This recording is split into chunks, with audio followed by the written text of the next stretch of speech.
All the second stage tanks now pressurized. Astronauts report it feels good. T-minus 15 seconds. Guidance is internal. 12, 11, 10, 9. Ignition sequence start. 6, 5, 4, 3, 2, 1.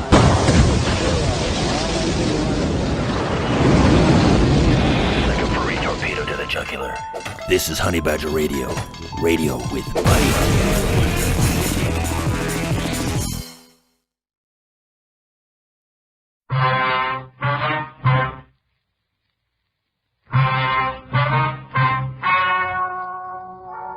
Ladies and gentlemen, the story you are about to hear is true. Well, I got a little of it. You want to fill me in on the rest? They're described as a man and a woman. From their actions, you know they're capable of... Common sense. Yes, sir. Your job, stop them.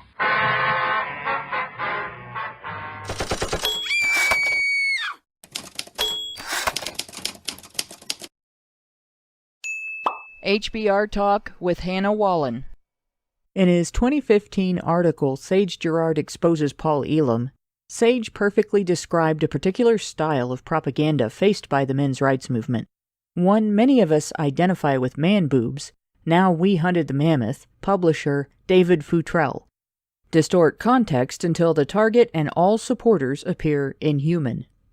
That pretty much sums up the establishment media coverage our movement has had since our existence was noticed outside of our own blogosphere.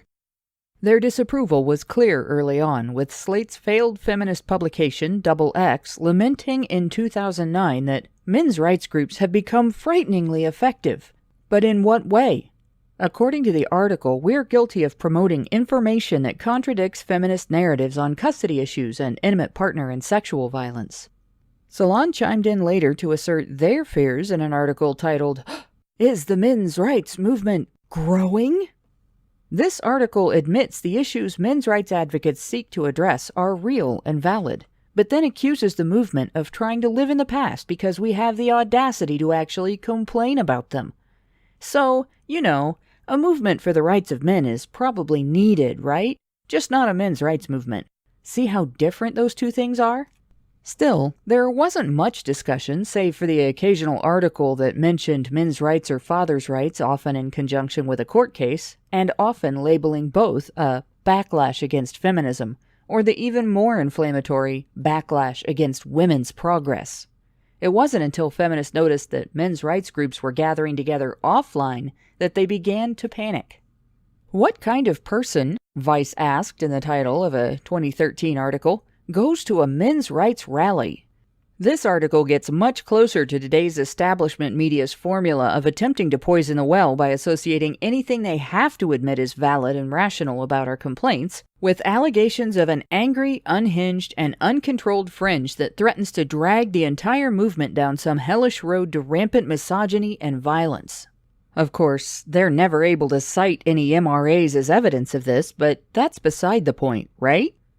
By the time the first international conference on men's issues was held in 2014, the media was primed to attack, with mainstream outlets publishing fictional accounts of the event, some even accompanied by images edited to be as unflattering as humanly possible without looking fully computer-generated. Today, the prevailing description among those hacks bears no resemblance to anything real. Rumors and outright fabrications are valid substitutes whenever the media turns its focus to the men's rights movement. Instead of examining the issues and reporting on discussion trends, the press uses guilt by the loosest of associations or portrays concern over male victims of intimate partner and sexual violence as intent to engage in violence against women. When the women of the movement aren't ignored altogether, we're often labeled victims of domination by our male colleagues, as if we don't have minds of our own and cannot evaluate what we see for ourselves. As a whole, the movement is characterized as a threat to women, so of course the media cannot admit that there are independent women involved in it. And that characterization has led to violent protests wherever speakers have been invited to lecture on or discuss men's issues in an academic or professional setting. As Sage described, when it comes to the men's movement, the media does distort context until the targets, men's rights groups, and all of our supporters appear inhuman to the reader or the viewer. Writer Jeff Charlotte even used a pedophile to harass sexual abuse victims and brought a gal in to use as bait in an attempt to obtain fodder for his planned hit piece. When that failed, he simply made stuff up and published that instead. The question is, why would professionals, sorry, I can't call them journalists, but why would they waste their time? They've all written or lectured on how useless, inept, and self-defeating they think we are. What could they fear from a bunch of so-called whiny man-babies, including the women, who are too busy arguing politics online and echoing ourselves at events, which, despite the protests, supposedly nobody cares about, to ever get anything done? Why spend so much focus on groups who supposedly do nothing but present false, easily discredited assertions backed with wrongly interpreted data that can be easily corrected by any first-year interdisciplinary student? After all, if the movement is everything these no-talent hacks have accused us of being, wouldn't the most effective way to stop us be to stand back, let us hog the spotlight, and watch the world discover on its own how truly horrible we really are? If even half of what they've said about us were true, the movement would be over, its advocates humiliated and defeated in a week. Instead, our opposition is pushing a narrative designed to incite mob violence that is clearly intended to intimidate our constituents and shut down our advocacy. This has led to incidents like the protests at Cambrige University over a speaking event recently held by Justice for Men and Boys to kick off a planned series of similar talks. Before they even bothered to hear from the organizers, campus feminists were calling for the event to be canceled. Their extensive effort included several hit pieces in Varsity and other student-oriented publications, a petition, and even a student union lobby to the university. They failed to stop the event, but did get it relocated to another site, still described as a central university site, and able to accommodate the same number of people. In other words, the opposition accomplished nothing, while Mike and Elizabeth made Academics for Academic Freedom's list of individuals who have been banned from speaking at UK or Irish universities or faced campaigns to silence them. The talks were held despite protesters' attempts to disrupt them with noise. Mike Buchanan spoke on equal rights for men and women, and Elizabeth Hobson spoke on the history of feminism. No snowflakes were harmed in the process, but don't tell that to the feminist protesters. They have a victim narrative to maintain. After the event, Mike was targeted with a Milkshake protest, and attendee John Bailey and his son were assaulted, restrained, and battered by protesters outside the venue. The Varsity News team later contacted Mike with a list of accusations, none of which has been substantiated. They have produced an isolated 1-second clip from a mobile phone video which indicates there is a longer recording that is not being shown. And that raises the question of what's in the omitted portion of the video that the protesters don't want the public to see.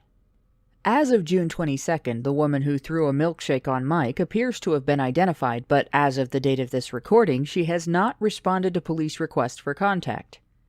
Meanwhile, feminists have published several blog posts and articles repeating unsubstantiated allegations against attendees of the talks, and they have heckled those involved with Justice for Men and Boys online in a manner they would surely deem harassment if it were done to them.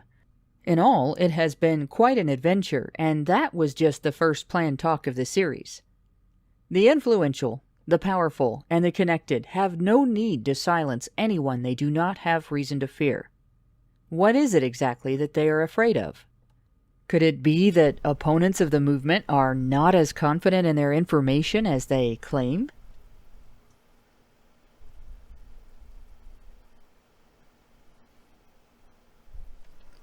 Hello and welcome to HBR Talk 91, Silencing Tactics Used Against the Men's Rights Movement. I'm your host, Hannah Wallen, here with Nonsense Annihilator, Lauren B., and our friend from across the pond, Elizabeth Hobson, Director of Communications for Justice for Men and Boys, to talk about the recent events surrounding the group's hosted event at the University of Cambridge.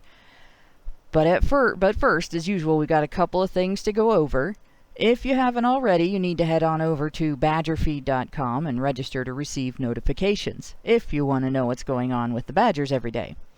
If you want to support our work, despite the latest adpocalypse, feedthebadger.com is the most stable way to help. So remember, information is power, and we have it.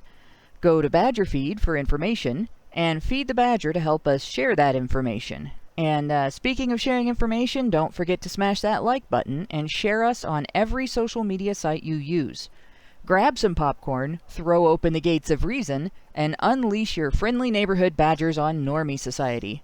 There's lots to talk about. But tonight, what we're going to talk about is the incident at Cambrige. So, Elizabeth, I was wondering if you could tell us a little more about it. Maybe start from, I know there was a lot of contact between you guys and the feminists at Cambrige prior to the event. And I know Varsity contacted you several times as well, didn't they? Mm-hmm. That's right. I mean, it was a fantastic intro, and there's not masses to add. That gives a pretty good picture, I think, from, where we can discuss what's going on for these radical activists. But, I mean, the first act was the open letter, which initially got about 300 signatures, ended up getting 507, I think, which went to the Vice-Chancellor of the university, full of false allegations that we had been harassing people and that we posed a physical threat to people's safety. And I mean, I think that we were probably as surprised as they were that didn't work. And, following that, there was opinion pieces in The Guardian and in the student kind of outlets. And I noticed you mentioned in your intro about how women in the movement are kind of whitewashed. The Guardian article actually didn't mention me at all. That would have been a bit too out of step with the narrative they were trying to paint about our organization. Did they say anything about what kind of physical threat that they were accusing you guys of, or did they just say, threatening or scared? Piece, I remember a quote from that, which was that students can't learn if they fear for their physical safety. And the open letter certainly alluded to the prospect of us and or our supporters being violent. So they just made sort of a vague reference to violence, but didn't give any. Yeah. And this seems so consistent. Yeah, it's like they rely on the feelings of the students. Well, just your mere presence, being around them, made them fearful of violence. Well, I'm sorry, it's not a threat. Yeah, well, it is consistent, and it's consistent with the kind of silencing tactics that feminists were using, back at, in the 1900s, because, in The Fraud of Feminism, E. Belfort Bax, that was written, I think it was 1913 or published in 1913. I could be slightly out.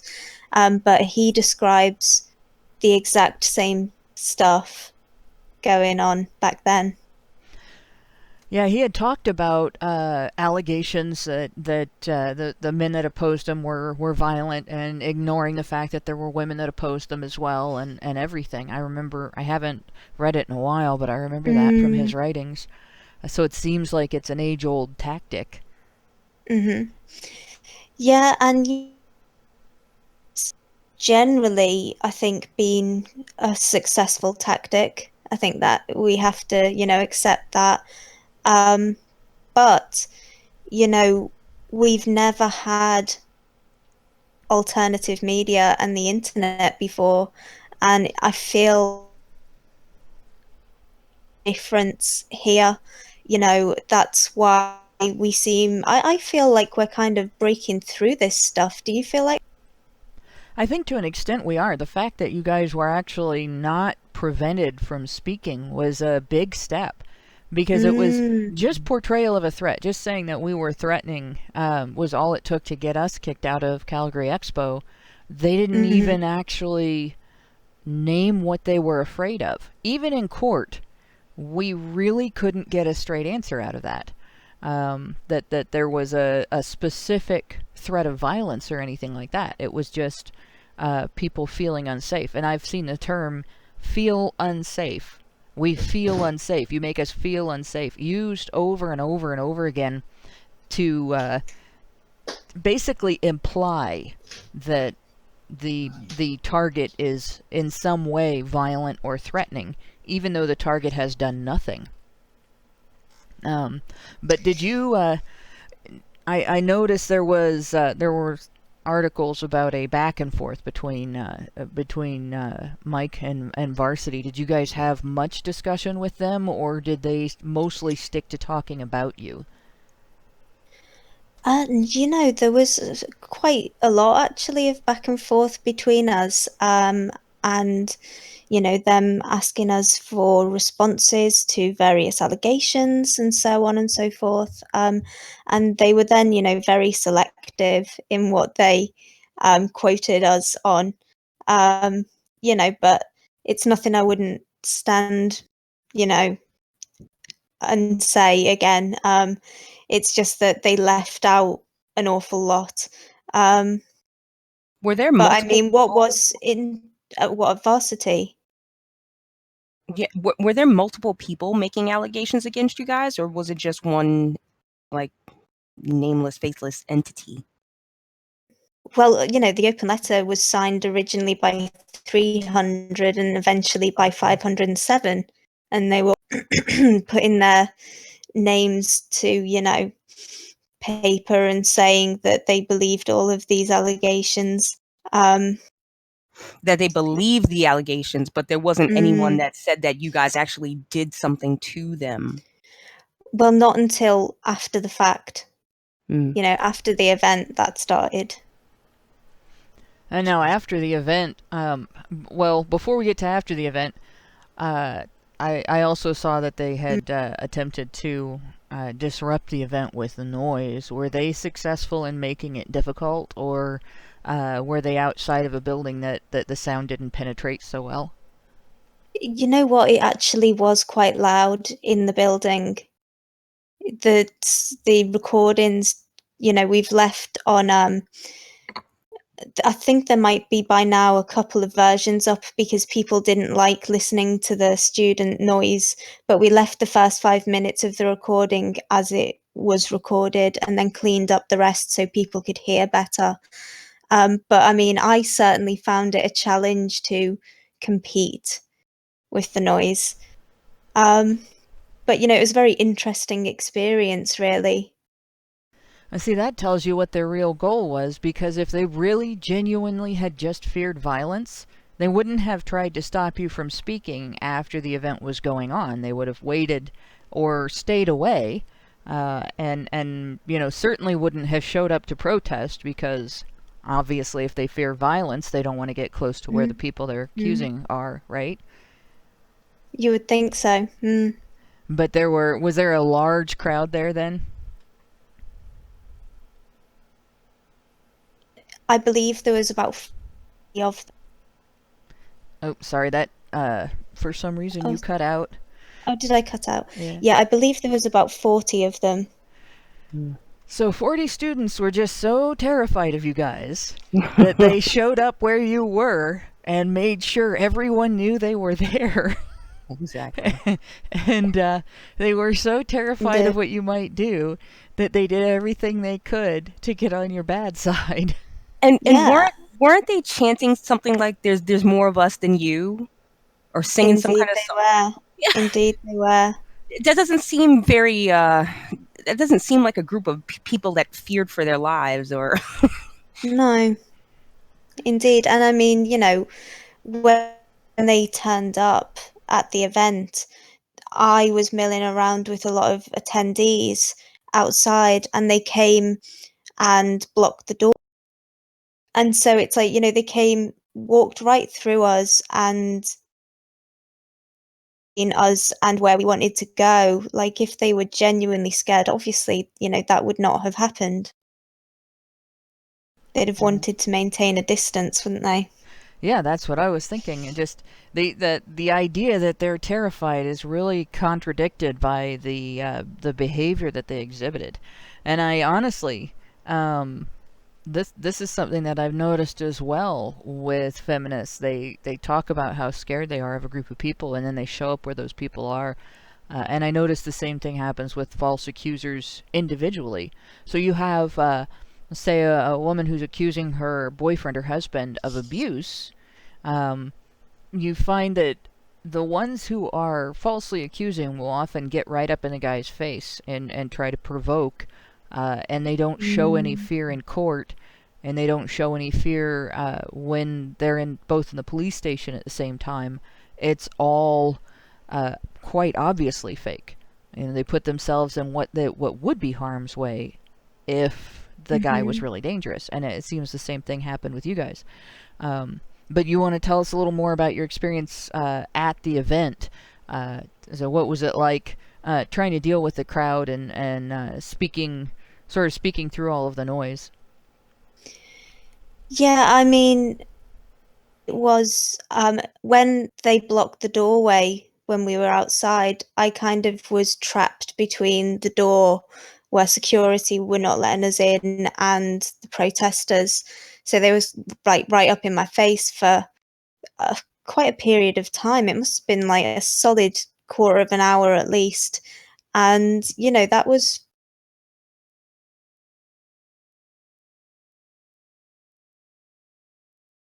it was when we were leaving that particularly concerned. And, you know, obviously with what happened to John Bailey and his son, that was quite justified. And, you know, I've recently been reading The Coddling of the American Mind by Haidt and Lukianov, and they were talking about this research that Durkheim had done, and he had discovered this disindividuation process that happens when a group of people kind of moves in like a synchronized way, you know, kind of certainly locking hands and like swaying together and singing and, you know, all these kind of things, and it overrides person and they become part of this group, you know, and that is conducive to them becoming a mob, you know, which is what I think happened, you know, why they could act the way they did, you know, and become violent and aggressive with John and his son. When, you know, they may not have been awful if the context was slightly different. But then, you know, what really surprises me is like, I just, it's the way they've doubled down, you know, and rather than sobering up after that disindividuation kind of mess and going, oh God, what did we do? That was really horrible. And like, you know, trying to brush it under the carpet maybe, you know, and like back away from it and pretend it never happened. They've doubled down and so at this point they're just so at this point they're just basically telling stories now. They don't have what they're describing as, you know, this is what happened, doesn't really have any connection to reality. Well, no, I mean, as you said in the introduction, if it did, then we would have more than a second-long clip of the incident, you know, with no sound. Yeah, no sound. I'm wondering how they recorded that video on their phone with no sound. And just 1 second, because I've been trying. I cannot record a 1 second video on my phone. I've done it with other equipment in the past. I used to have an actual video camera. Darn thing is really outdated. It's actually analog, so it's really outdated now. But You could do it back then, but not on. I can't even on my phone. I can't even work my fingers fast enough to do that. So obviously there has to be. Has there been any sign of getting the rest of that video? Have the police been alerted to the fact that there is a video? Well, I mean, I've heard from the students who are sharing the video that they've passed the entire video to the police because they put it out there and everyone that saw it was like, where's the rest of it? Yeah, that's the big thing. Where is the rest of it? Where is the rest of it exactly? Whether that's true, I have no idea. Speaking of video, we are expecting to have the CCTV footage of Mike being assaulted with the milkshake in the very near future. Nice. Thing to have. Oh, but that happened before the event. So they did that before the event? I was thinking it was afterwards. Okay. No. Okay. Well, I'll have to put a correction on the video. I think I can do that with a card or something where it'll put a word up after in parentheses where it says before, so that we can be accurate. But so they did that before he spoke, and then he had to. Did he end up having to speak with Milkshake on him, or were they able to? Were you guys able to get that clean? we. It's the new thing in the UK, unfortunately. So we both brought changes of clothes in case they were needed, although we were quite aware that actually, if it was going to happen, it probably wouldn't be me. That's true. Which it wasn't. And I mean, it was very, very deliberately not me as well. Well, they definitely don't want to be seen attacking a woman. No. But I mean, I was in the area for like an hour before Mike, and the woman who threw it had been in and saw me like about 4 times before she finally came in and then went and got the milkshakes. Right. Are you there? Oh, sorry. It's my connection. It seems to be going a little bit haywire. It seems to do that with Karen being on too, so it might just be when I'm connected to people in other countries. But I mean, if it does it in Canada, of course it's going to do it overseas. Yeah. But yeah, what I was asking was, so she waited until she saw Mike there before she even went and got the milkshakes? Mm-hmm. Yeah, that was pretty deliberate then. Yeah, they don't want to be seen attacking a woman. No. So that kind of tells you they know a little bit about the perception of female vulnerability that they're not acknowledging too. That's so true, yeah, exactly.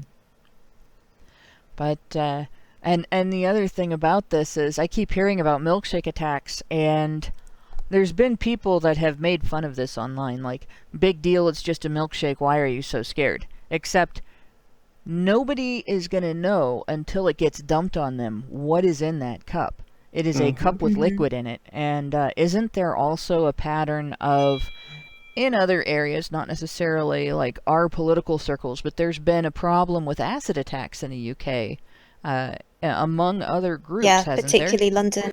Yeah, big time. So knowing and it does escalate. As we saw with what happened to John Bailey, once people feel attack people, it escalates. So you were saying once people feel comfortable attacking, it escalates? Yeah, absolutely. Yeah.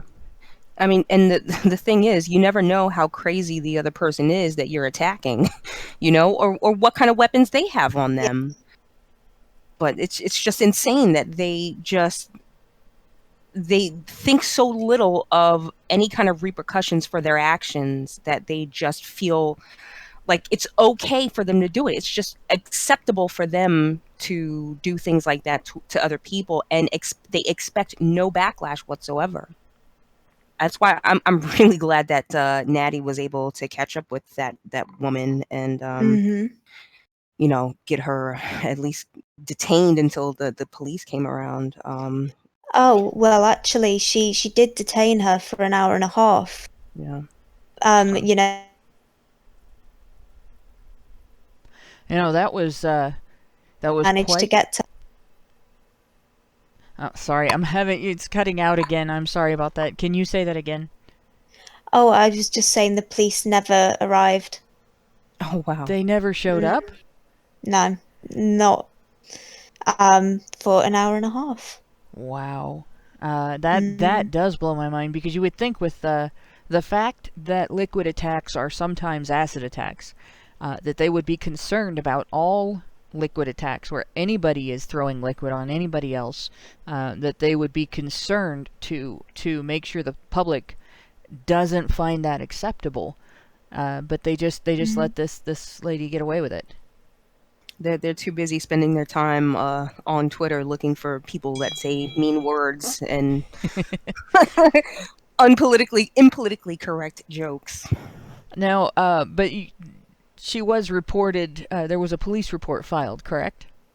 Absolutely, yeah. Okay, that's what I was thinking. And then, have there been any new developments since she was asked to contact police? Not as far as I know. We're still kind of, pushing from our end to make sure that, our case doesn't fall to the bottom of the pile. And that's basically all that's happening at the moment. So she still hasn't responded to the request from the police for contact. And now, how long does it take for them to say, do they contact her? Like, at what point do they knock on her door? Mm-hmm. Or are they just going to let her waltz in whenever she feels like it? Good question. I tend to wonder whether it might be the latter, to be honest, especially given that,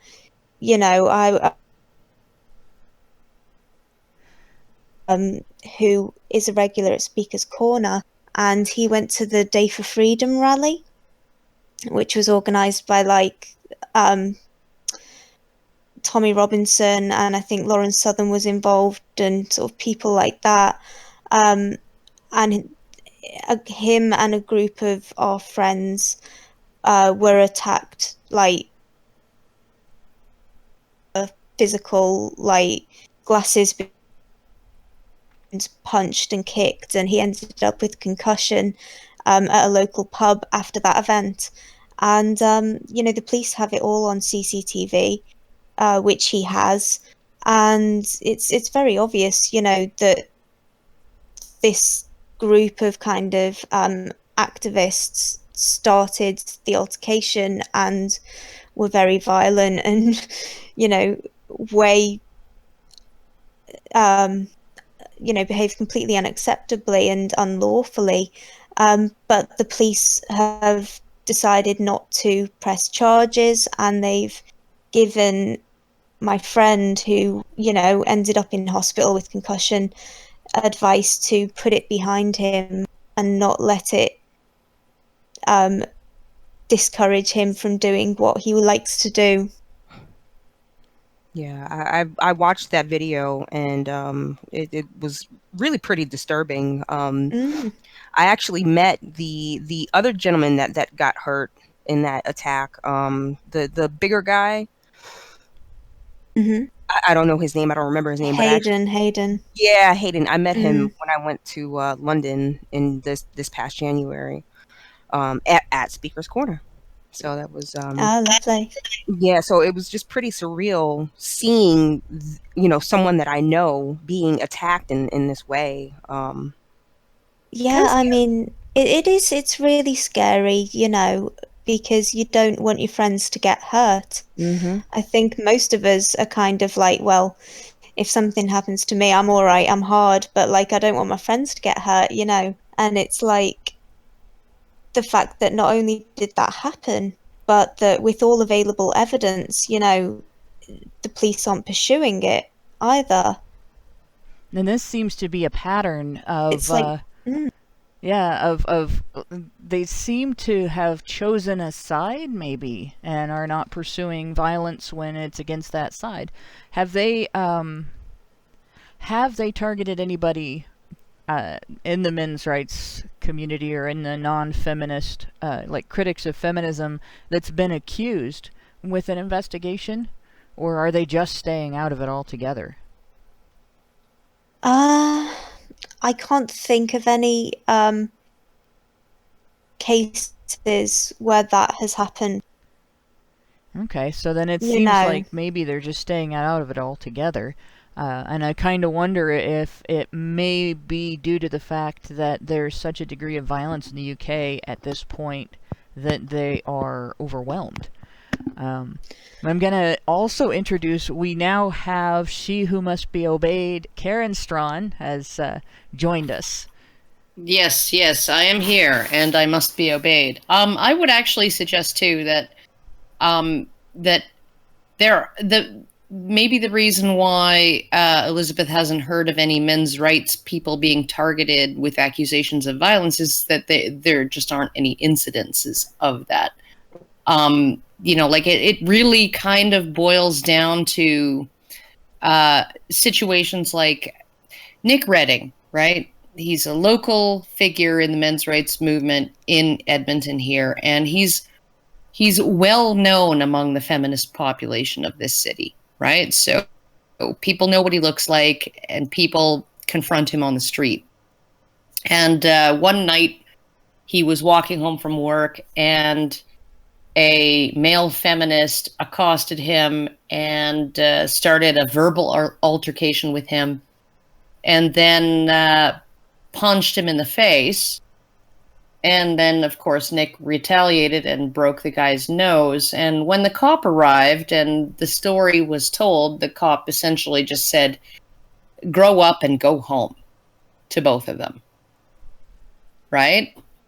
Mm. Now, if Nick had initiated the physical altercation and the verbal altercation, if he had not been just walking down the street minding his own business, to be verbally and then physically accosted by this male feminist, maybe that would have played out differently. Maybe he would have ended up being arrested, right? But he really did nothing wrong. He responded with, in equal measure, to a physical assault on his person. And so the cop just essentially said, just both of you grow up and go home.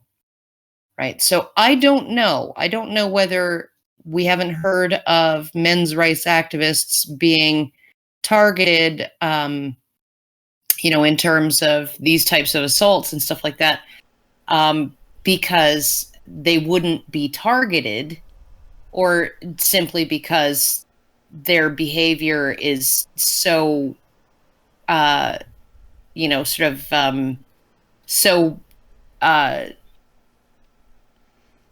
maybe cautious, unimpeachable, right? In terms of how we have learned. I mean, like, what have we learned? What are our mottos? Always be recording, right? So always have a recording device on you so that you can catch people who will try to make false allegations against you, right? Catch them out in their false allegations, right? Like all of these things that we drill into people in the men's rights movement, never be the person who initiates physical violence, never be the person who engages in threats, right, of violence. Don't do that.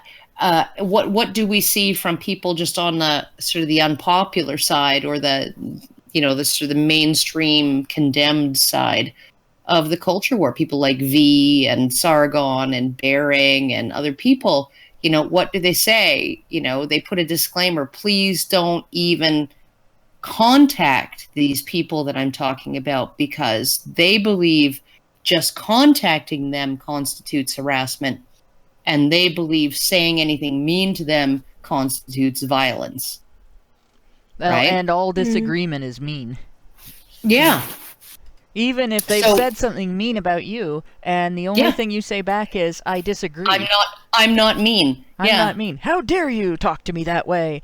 Misogynist. Yeah. So, I mean, so I think it really is that, the people who are on the other side, on the sort of the underdog side of this cultural argument, we're just on our best behavior as much as possible. And that is probably the reason why the police have not been why none of us have really gone to jail or anything like that. Yeah.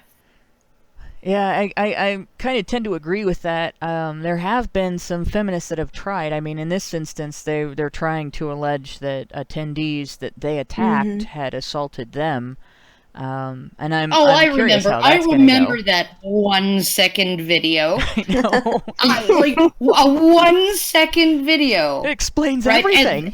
And they just happened to have turned their camera on and off for 1 second at that crucial moment. There's nothing before the incident and nothing after the incident that might have provided some kind of context. No, that 1 second is all that anybody needs to know exactly what happened there. And the fact that they will throw that up and say, that's proof! It's proof! Mm-hmm. And it's like, yeah, no, now you've put that online, whoever's camera that was, the police might just take your phone and get all of the footage, right? Since you've made an issue out of it. Well, it's archived. The tweets are archived and everything. I made sure of that. That's another one. We pretty much have to do this now. If you're dealing with someone on a social media site, Facebook's the hard one, because Facebook doesn't. Archive.org and archive.is do not capture a lot of Facebook's. I don't know what it is. But Facebook's design keeps them from showing comments under videos and stuff like that. Maybe their licensing agreement. Well, I think it's actually the web design of Facebook is not compatible with the way those two archiving sites work. But, on Facebook you can screenshot things, and then you archive the page to show that elements of the page that will show up in the archives are consistent with your screenshot, because that's really all you can do. Do you remember when oh God, what was it? I forget who it was, what group it was, but somebody said, this men's rights group is coming to town, and this is atrocious and horrible and whatever. And this was on Facebook, and Paul Elam came on and said, I'm glad you have a policy of nonviolence, because we are also a nonviolent group. And the owner of that Facebook group deleted his comment, and then in that thread said, well, we attracted harassment from Paul Elam, right? He came here to harass us and troll us, right?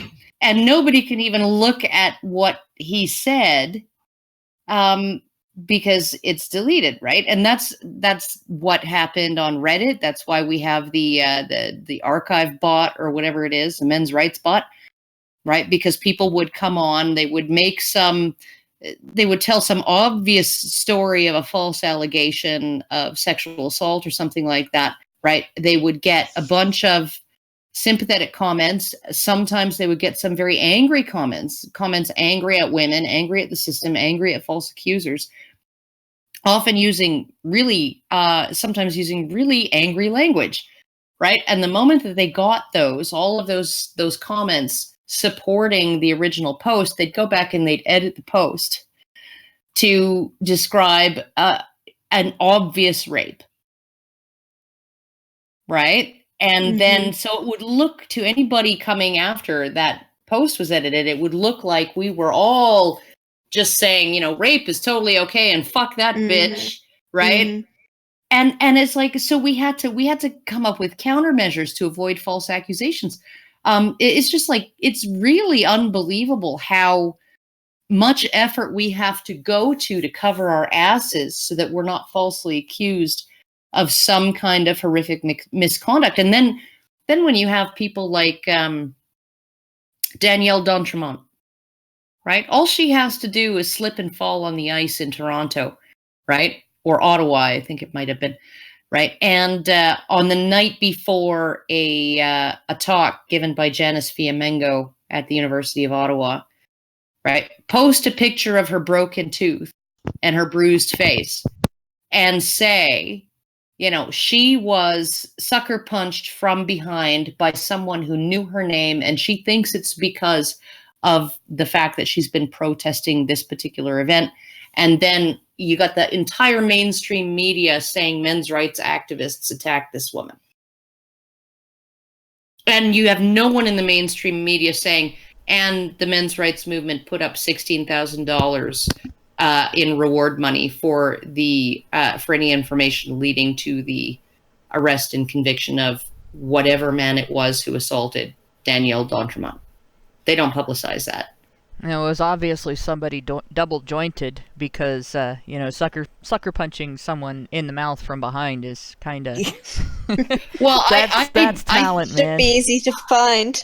Okay, sucker punching someone in the cheek because her cheek was bruised, right? Yeah. And then maybe she fell and broke her tooth on the sidewalk. That's how my dog broke my teeth. My dog didn't break my teeth by charging into my mouth. My dog broke my teeth by pulling me off my feet and me hitting the freaking pavement. So it's not completely inconceivable that she was assaulted, but like I said, the mainstream media just ran with that suggestion. They even elaborated on it, not the mainstream, but social media elaborate. It was definitely a men's rights activist, right? People were essentially accusing men's rights activists on social media, even though she didn't even accuse them. She just said it was somebody who knew her name, who sucker punched her from behind, or who cold cocked her, and she thinks it might have something to do with her activism trying to get Janice Fiamengo's talks shut down. Right? Guaranteed. If that discussion had continued, at some point, a description of him would have emerged out of the ether of the discussion that would have probably had him be big and tall, and probably had a hair color described and things like that would match up to somebody that people had seen in the movement, or would look typical among people of the age group that people have seen in the movement. Because that sort of thing happens. It's kind of how legendary people end up getting a description as well. Probably nobody knows, anybody that would even be close to resembling a Paul Bunyan, right? But everybody knows, or everybody that's heard the Paul Bunyan stories knows what Paul Bunyan looked like, and that narrative sort of was created over time by the storytellers that celebrated Paul Bunyan. Well, at the other end of it is you have the mysterious MRA assailant that never existed.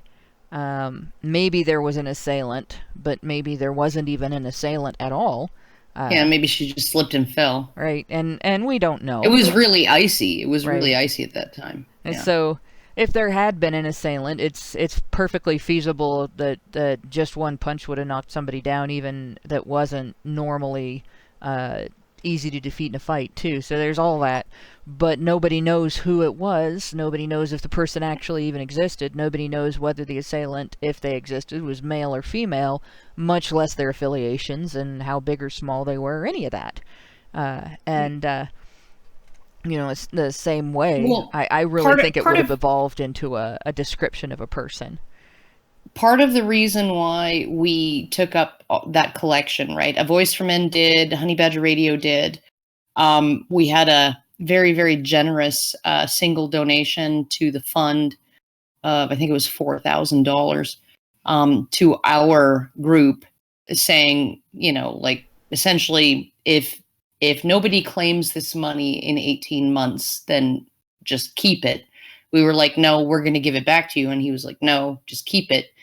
But essentially what we had was a situation where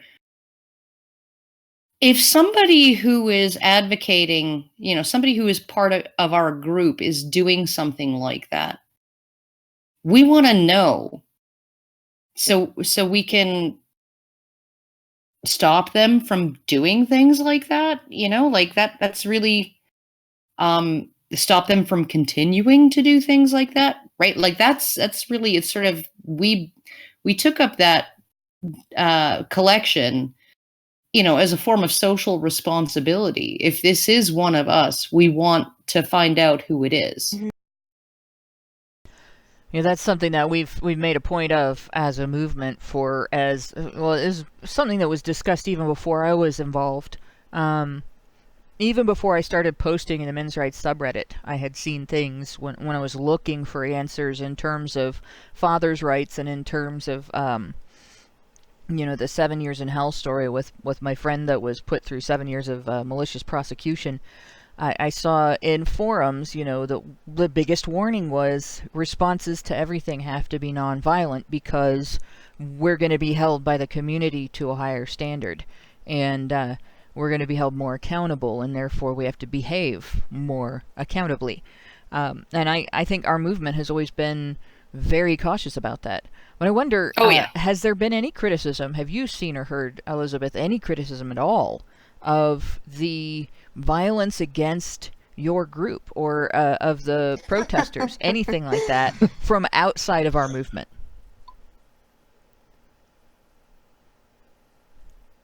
Of the violence and attacks against our group, and bearing in mind their false allegations of harassment, they're a form of harassment themselves as far as I'm concerned.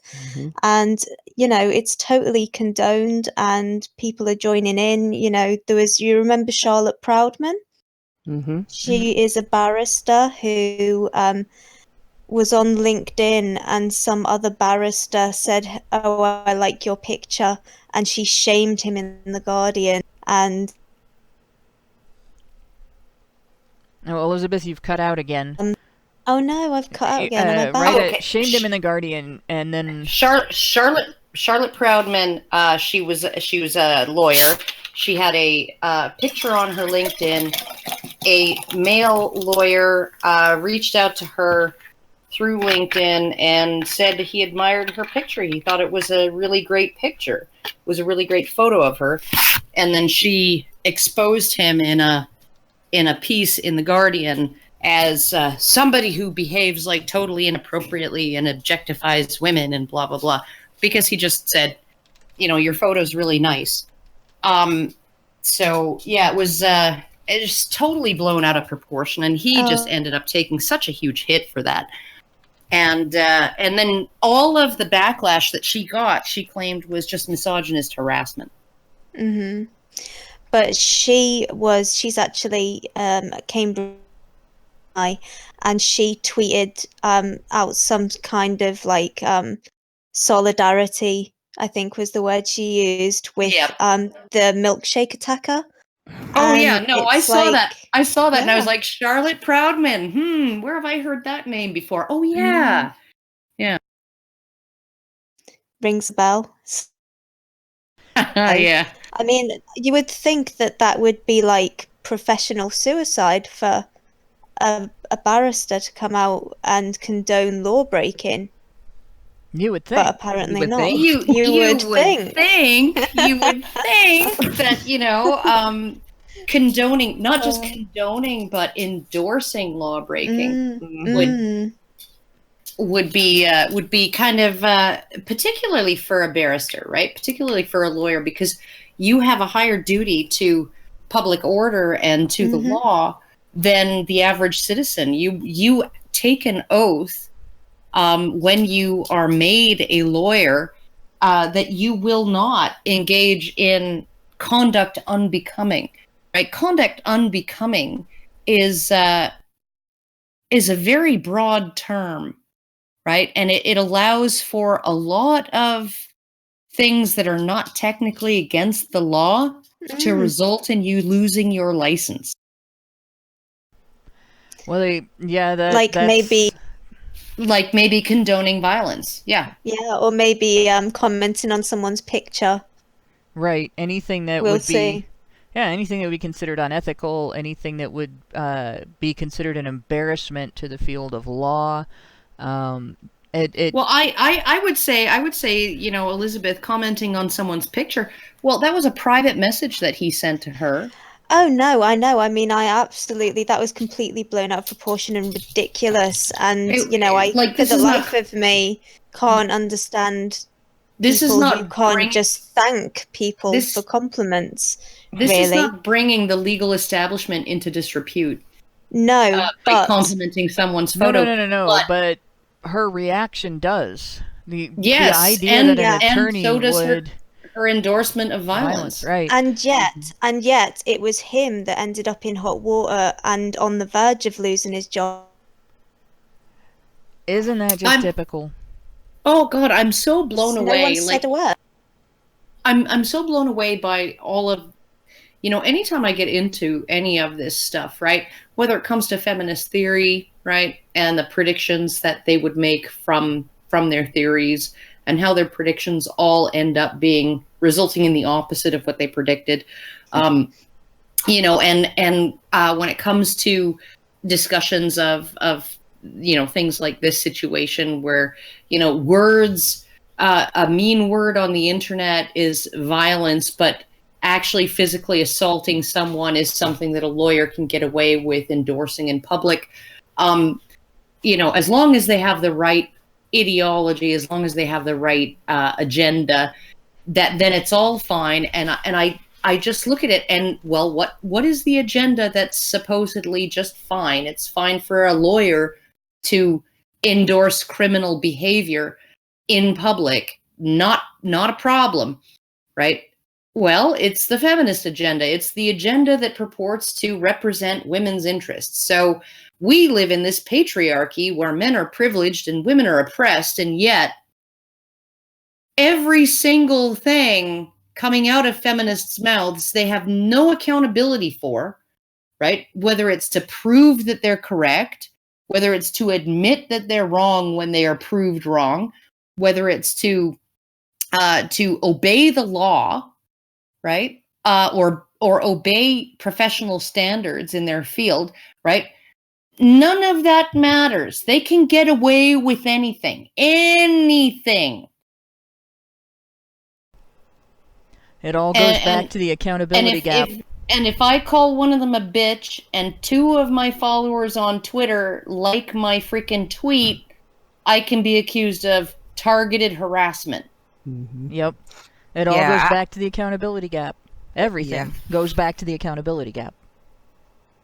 I just avoid interaction, unless I'm trying to make a point, or unless I have something to actually try to change a person's mind about. Well, most of what I get anyway is just, these feminist men telling me to shut up. Well, no, fuck you, but if I say that, then I'm the one that's wrong, so I just avoid, if you're going to be a piece of shit and your only response to facts is, well, your insults and, there's nothing to be gained from that. So I just walk away.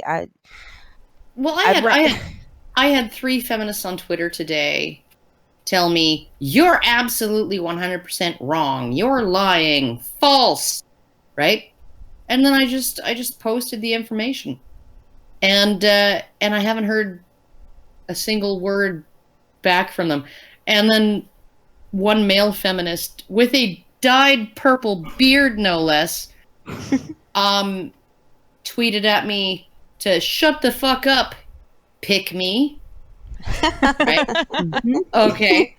And I know that when you're gonna think that it's great when you get with some guy who treats you like crap and all of that, and you'll just have to, bask in the glow of his adoration for the male children you give him as a broodmare or some shit like that, right? Male feminist fantasies are so weird. Yeah, I know. And here I am, 48 years old. I'm with a 36-year-old man. I've been with him for 9 years. My tubes are tied. He had a vasectomy when he was 18 years old. I have all the passwords to all the bank accounts, and I make all the spending decisions, right? And he's just happy to let me take care of that. Meanwhile, the house is a mess. I'm not pregnant with his children, and I do cook for him, but, if I could, I'd just get takeout. He just can't eat takeout. Yeah, takeout's not good for you anyway. Well, he can't eat it. It's not. No, it's I not that know. it's not good for him. It actually kills him. Yeah, we have But, the same problem at our house. We have to be really careful what we get if we get anything. Yeah, and so I mean, like, I'm looking at it and I'm going, like, I have this guy. I don't work a day job anymore. I have carte blanche to do whatever I want with my day, other than providing him with food that won't kill him. That's literally the only thing that he requires of me. That's just such a harsh standard to live up to. I know, and here he is, like, making like close to $100,000 a year, and I have complete unfettered access to that money. Like, I could totally clean him out, without getting out of my pajamas. I could just, like, transfer every dollar that he has in every account he has without ever getting out of my pajamas.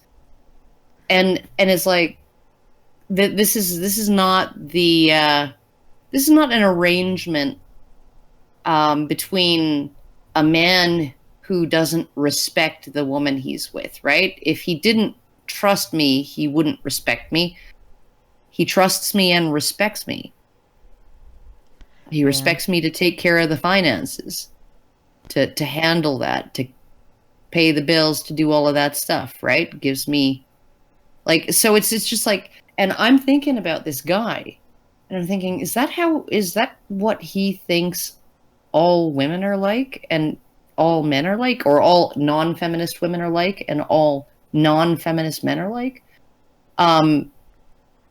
Because I can tell you, most of the people around me are not feminists. They don't consider themselves feminists, and they don't treat their spouses like that.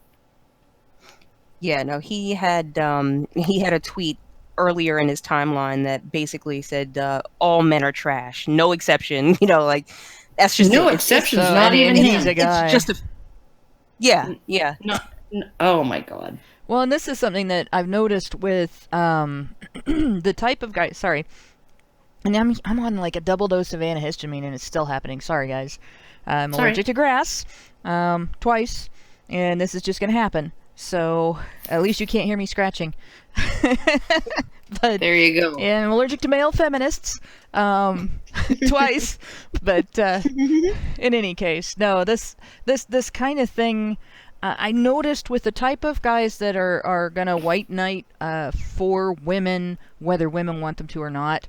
And in women's name, not necessarily for a specific, like, they care about a friend and they're gonna stand up for her whether she's right or wrong and that kind of thing. But just women never hit a woman and blah blah blah. That they have to jump into conversations with that, and that they have to order people around or heckle people online over it and everything. And this is male or female. They seem to be using the idea of defending against aggression towards a particular group that they're not part of, or that they are at least not part of the victim group, right? Even if they have gender in common, they don't necessarily claim to be victims themselves. They seem to be using that as an outlet for aggression that's pent up and undirected. And I've noticed this a lot. There's a lot of people that are just they're naturally aggressive, or they have aggressive personalities, and this is like, I'll wade into Twitter and get into knockdown drag out debates with people on the basis of, I'm going to get this information out, and this information is important.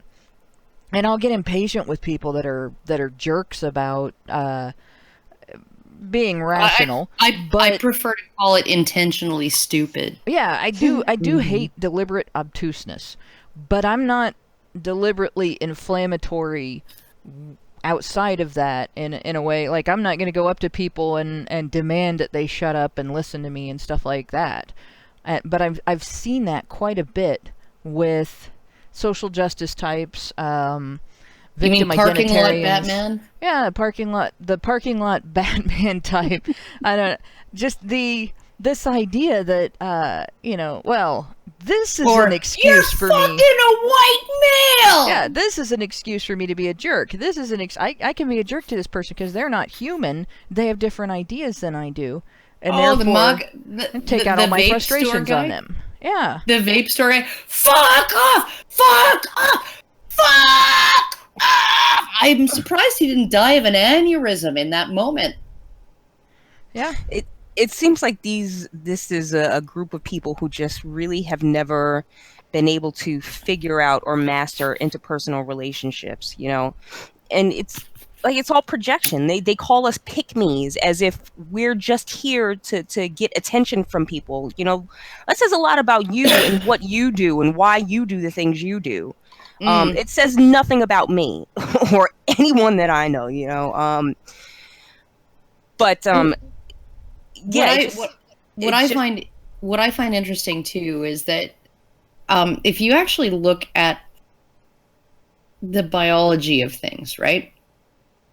And this is evident with big dogs. Big dogs are usually, unless big dogs are improperly socialized, they're usually pretty quiet, right? They usually don't really kick up much of a fuss about anything, right? And it's because they know they're big, right? So they know they can handle things. If something comes up, they can handle it. So they're willing to let people walk by on the sidewalk in front of the yard, right? And not freak out, right? Little dogs engage in something called fear aggression. Little right? yappers. Yeah, and that is because they know they can't kick ass, right? They know they will essentially be eaten by anything that comes close enough to them to actually take a bite out of them. And so they engage in an extreme amount of posturing in order to put on a display to keep the bigger dog away, right? Okay, and the bigger dog just kind of looks sideways at the little dog. The little dog's freaking out. The big dog is like, it's not really worth the trouble, right? I'm just going to let him bark and keep walking, right? That's how that works. And what I see in a lot of male feminists is more like this sort of fear aggression that comes out in small dogs or in animals that are vulnerable. It's not confidence at all, right? If you actually go and look at that vape store footage, right? The guy who's filming it, the customer who went in to get some vape juice for his wife, wearing a MAGA hat, he's not worried at all. He's not upset at all. He's totally confident. And if you look at everything about his physicality, right, he's got a square jaw, and he's got, sort of a muscular build and the masculine the ideal masculine phenotype, really, right? Versus this soft, pudgy guy who probably has never exercised in his life, right? And who is just screaming at the top of his lungs because he can't control his emotions, right? And I'm looking at, I'm thinking about this in the context of a whole host of studies on hormones and stuff like that, right? That testosterone makes you more women too, makes you more body confident, makes you feel more confident and safe when you're out in the world. More testosterone makes you feel less edgy and anxious, right? More testosterone leads you to feel stronger, right? In yourself, more capable in your ability to handle a situation. All of those things, right? It brings a sense of fairness in bargaining, right? If you give people testosterone, if you give men testosterone, it reduces the telling of self-serving lies, and increases their fairness in bargaining situations. Right? So you have this guy who's essentially saying, okay, look at it this way, right? I just want vape juice from my wife, right? If you just sell me the vape juice, but like, please just look after this other customer first. He was here before me, right? But then if you sell me the vape juice, I'll leave and I won't phone the police, right? Like, I don't want any problems. So you got this guy, he's trying to bargain, he's trying to be fair, he's trying to be forgiving, all of that. He's confident, he's all of that. And you got this man behind the counter who is screaming at the top of his lungs, right? And being extremely aggressive. And I'm thinking, why doesn't somebody just give that guy a testosterone patch or something? Like, that's probably all he needs. Or a fentanyl patch. Well, but here's the thing, right? Low testosterone among males, it's correlated with depression, it's correlated with anxiety, it's correlated with fatigue, it's correlated with all kinds of negative outcomes, right? And so we have this guy whose his entire phenotype, his entire physicality is screaming low T, right?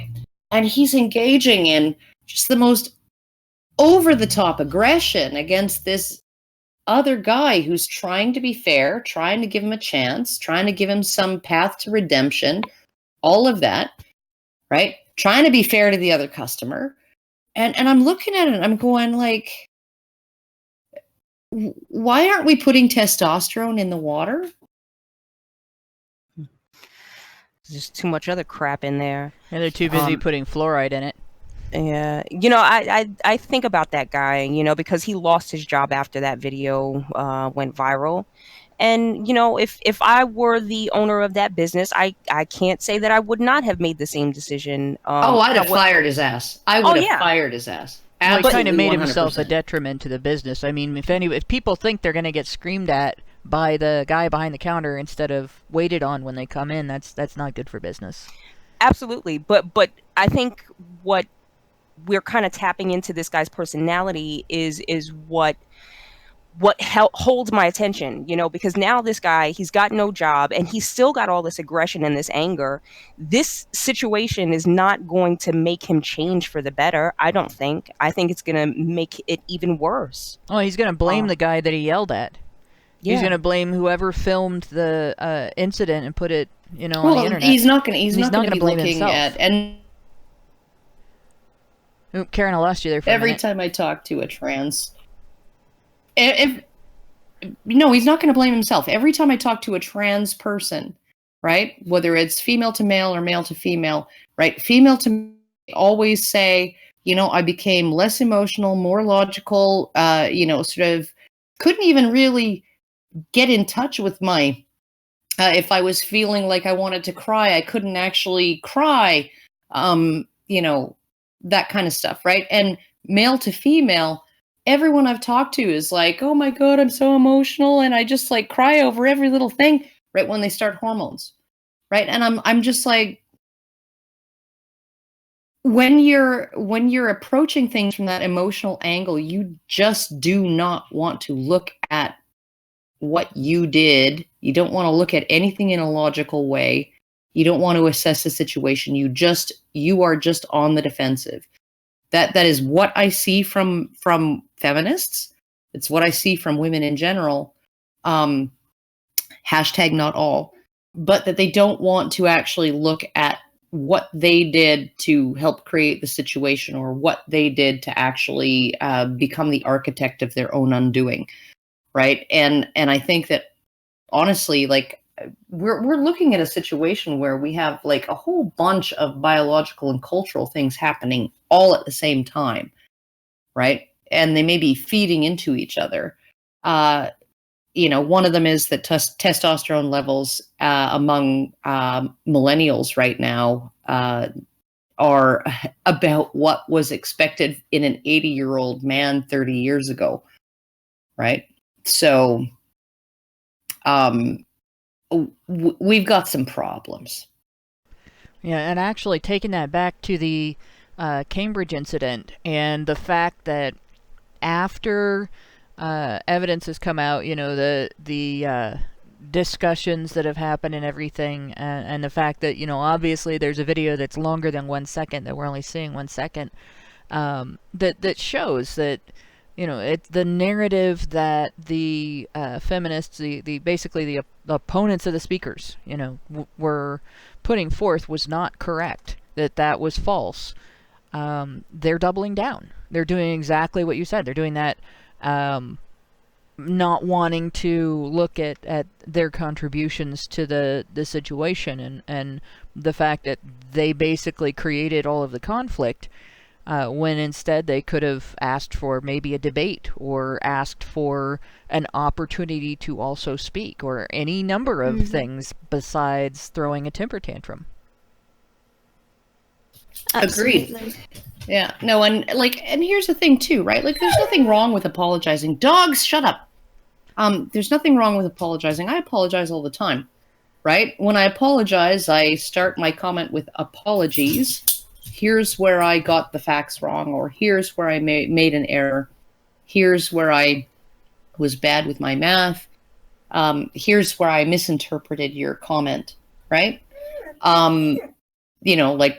I actually have kind of knee-jerk misinterpreted somebody's comment and then sort of gone on the attack, and then they call me on it. I go back and I look and I'm like, oh, fuck, right? I missed the word not. How could I have missed the word not in that paragraph? And then I apologize, right? And it's like, I've never had a problem with apologizing when I know that I fucked up, right? Doubling down is not necessarily the wrong thing to do. I think that doubling down can absolutely be the proper way to deal with something. Steven Crowder doubled down. He didn't apologize to Carlos Maza. He apologized to everybody else in the universe who he had ever insulted, and recited every single one of those insults, including his insult to the burrowing owl, calling it an abomination of evolution that deserves to go extinct, right? Okay. He apologized, and then he ended his litany, his confessional of apologies to everybody for all of the horrific things that he has said to them in the past or about them, and then said, did I miss anyone? Let me know in the comments. And of course, he left out Carlos Maza, right? That is a beautiful doubling down. That is, and he has no reason to apologize to Carlos Maza. No reason whatsoever. If Carlos Maza had just said, hey, could you ease up on the lispy stuff and the, poking fun at me being gay thing, right? If he just said that, I bet you Steven Crowder would have been like, okay, yeah, fair enough, right? But no, he was like, Steven Crowder needs to not only be demonetized, he needs to be completely deplatformed off of YouTube because he's engaging in targeted harassment of me. That's when you double down. That's when you refuse to apologize, right? Because it's easy to apologize for something small that you did, right? Something small that you did that and you apologize, and then it's going to be over, right? It's going to be done with. It's slate wipe clean, right? But that's not what Carlos Maza was wanting. He wasn't wanting an apology. He wasn't wanting any kind of I guess, compensation or restitution or anything like that. No, what he wants is to just essentially say this really trivial thing, this 1 minute and 27 seconds of insults, him referencing my homosexuality and my Hispanicness over the course of 9 videos and 2 years. Right, that should be enough to find him guilty of targeted harassment and get him kicked off of YouTube. Right. Elizabeth, if you want to comment, don't hesitate to jostle in with your elbows. I can hear you chomping at the bit. Don't hesitate to interrupt me. Yeah, I mean, it's like, I'm quite interested in the whole culture, this kind of victimhood culture that we've got, and the fact that it's victimhood that, you know, confers status upon people and gets people power, you know, and the power in this case people down, you know, which is exactly what this whole discussion is about, you know, and that's why it's so important to them to cultivate this image of being defenseless, and guilt-free victims, you know, despite it being quite the opposite of the truth, you know, and them actually being highly, highly malevolent. And, you know, it's like, regarding apologies, you know, an apology that is warranted and conducive to a good conversation, you know, a productive conversation, and where the activists at Cambridge to come and say, look, you know, we lied about you and we smeared you and we attacked you and we're sorry and let's talk. Maybe we'd, you know, be able to get somewhere with, but you know, they're scared of that, because if we were to do that, then we would expose the fact that actually claim is bogus, and any kind of claims to be fighting on behalf of other victims is bogus, you know. So it's a difficult bind that we find ourselves in, really. Yeah, the fear of exposure kind of keeps them from being honest all the time. And this is one of the things that I've noticed with identitarian grifters. And this goes for, you know, like we've got a spectrum here in the United States of identitarian grifters that are professional identitarian victim politics grifters. They don't just make their living on it, they get rich. You mean like Al Sharpton? Like Al Sharpton, like the Reverend Jesse Jackson, as Rush Limbaugh likes to refer to him, with the reverence of the word reverend attached. And they make big bucks. Anita Sarkeesian jumped on that bandwagon, and she made big bucks, and she wasted it. You know, you have, like, a lot of women will do this. The feminist movement here in the United States has so many access to so many grants and gifts from not just the U.S. government, but from big organizations, from charitable foundations like the Ford Foundation and the Carnegie Foundation and those guys, banks, big banks, the biggest, actually, banks that are international, like Chase Bank gives the National Organization for Women money every year. What's the one that starts with gold or has gold in it is another one that's, I don't know that bank, but it's international, and Goldman Sachs. Goldman Sachs. It's international and influences our economy and other economies.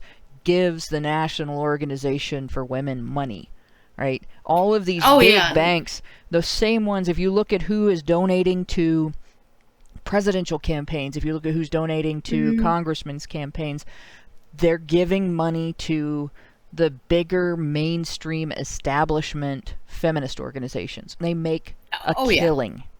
Yeah. Oh yeah. No, and it's, well, but one of the things that is really frustrating for me, oh my God, dog. My little dog is freaking out because my son took the big dog for a walk. And the little dog is like, but I wanted to walk too. But essentially, or are they coming back? Maybe they're worried about. But what I look at is, I think it was Chris Hedges, who wrote, because he covered, I'm not sure if it's Chris Hedges, but whoever it was, covered the war in Bosnia. Right. So you had essentially three different groups in that region that were all sort of trying to kill each other. Right. And there was a genocide. Right. And he said no matter who he talked to from what group, they described themselves as the victim of the others. right? So you go to a person, who's engaging, participating in a genocide of a, right? And you ask, why are you doing this? Well, because I'm the victim of those people, right? Even you look at all of the rhetoric about Jews in Germany, Yeah, exactly. right? All of that stuff, they're victimizing. There was a conspiracy, on the part of international Jewry to tip the scales in World War I, and then we had to sign this. We had to accept this Treaty of Versailles, and now we can't feed 80% of our population, and there's an international boycott on German goods that's led by the Jews, and all of this other stuff, right? And I'm not even going to talk about whether there's any truth value or any factual accuracy in any of those claims, right? Because that's not the point, right? The point is the claims themselves had power. They had the power to mobilize a population to engage in extreme violence against a particular group, right? So you're looking at the situation where when you have this extreme victim identitarian politics, right? And that victim-based identitarianism has justified pretty much every genocide in history, whether that victim status was valid or whether it was not. Doesn't matter whether it's valid or whether it's not.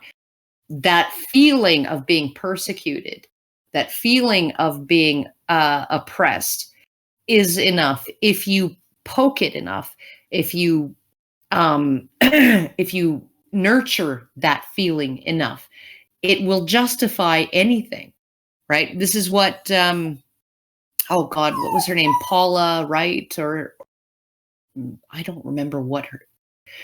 She wrote a piece. It's in a Google Doc called "The Sisterhood of the Oppressed" over the atheism plus schism that happened in New Atheism, the New Atheism movement, right? The Sisterhood of the Oppressed. I bet you could find it. Oh God, I can't remember her name. Corby? Paula Corby? Paula Kirby. And it was absolutely brilliant because her thesis doesn't rest on whether any claim to victimhood is accurate or not, or truthful or not, or valid or not. It just focuses on how the claim to being a victim can lead people to do atrocious things. And yeah. Yeah, well, that's actually a point that Naomi Wolf makes in The End of America, a letter of warning to a young patriot, which is actually, I think, it's got a lot of value, genuinely. It's her defense of the Constitution and free society. But, she also makes the point that invoking these threats, and, she says, a government is seeking to close down a free society, they will invoke an external and an internal threat, and they may or may not be, reality to whatever degree.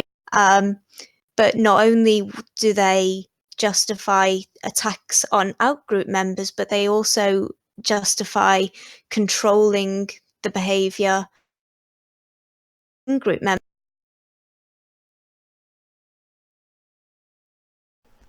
Exactly. It justifies clamping down on everything.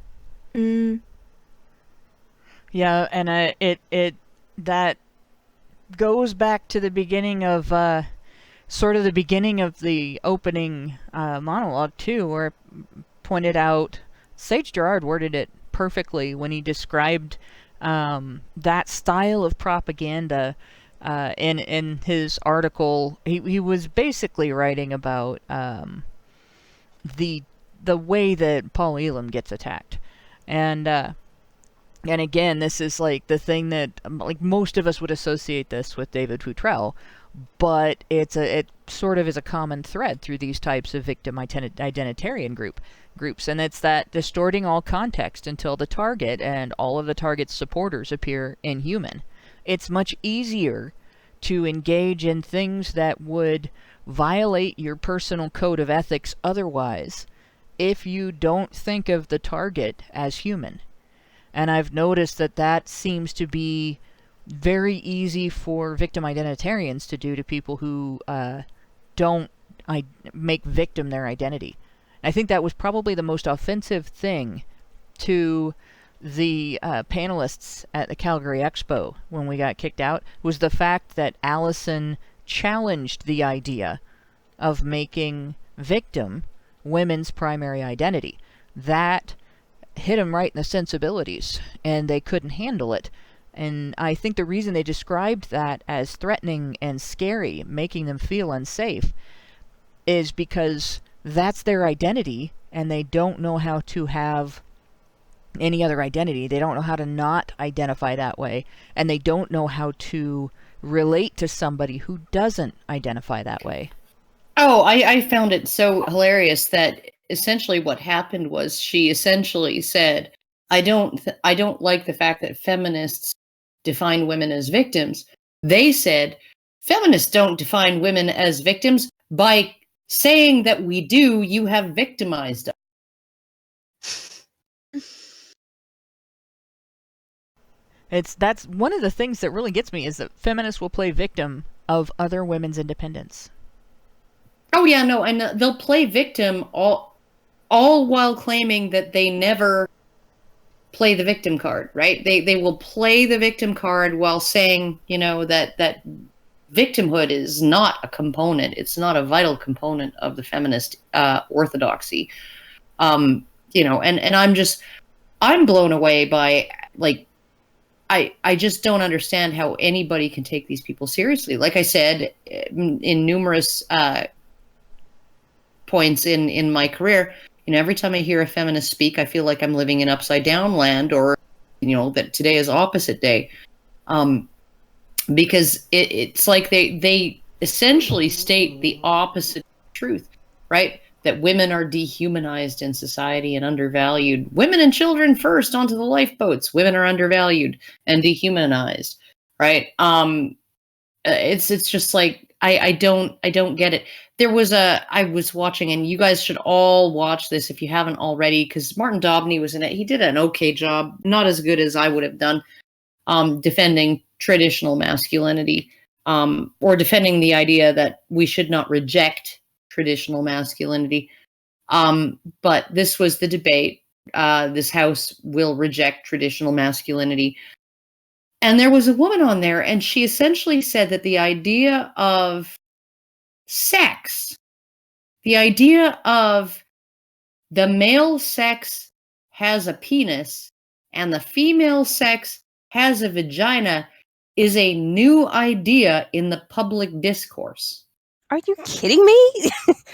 And I'm like, okay, maybe it is a new idea, right? Because up until, like, I don't know, 1960, it was just a given. It was something that it was so self-evident, it didn't need to be stated.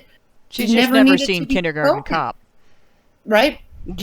Never needed to be spoken, ever, right? And so the idea that men have penises and women have vaginas it's now a new topic, right? Because apparently not all men have penises and not all women have vaginas and blah blah blah, right?